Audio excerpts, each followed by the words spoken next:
అంత post phone చేసుకుంటే ఇప్పుడు నువ్వు నాన్న నా కోసం ఎంత త్యాగం చేసి ఉంటాడో అని ఇప్పుడు కళ్ళు దురుచుకుని థ్యాంక్స్ నాన్న అని వెనక్కి తిరిగి చూస్తే నాన్న కూడా లేడు. అమ్మ ఫోటో పక్కనే నాన్న ఫోటో కూడా దండేసి కొవ్వొత్తులు వెలిగించి అప్పుడేమిటి తెలుసుకునేది. ఇప్పుడు తెలుసుకో.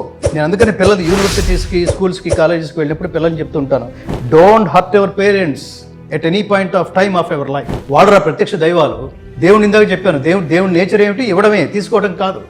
తల్లిదండ్రులు కూడా దైవ సమానులు. ఎందుకంటే వాళ్ళ నేచర్ కూడా అదే. వాళ్ళకి ఇవ్వడమే తెలుసు, వాళ్ళకి తీసుకోవడం చేత కాదు. నన్ను చాలా కష్టపడి పెంచావమ్మా. ఇప్పుడు మార్కెట్లో iPhone 70 Pro Max ఉంది. నువ్వు కష్టపడి నన్ను కన్నందుకు, ప్రాణాలు అర్పించి మరీ నన్ను కన్నందుకు, మృత్యుముఖం దాకా వెళ్ళి నన్ను కన్నందుకు ఇది నీ గిఫ్ట్ అమ్మా అంటే ఆనందిస్తుందా?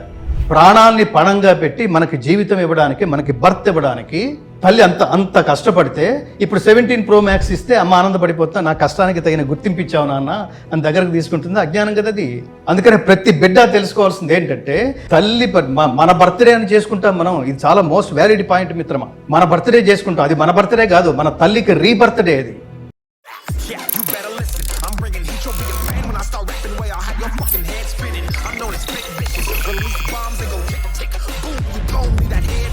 I'm a phenomenon.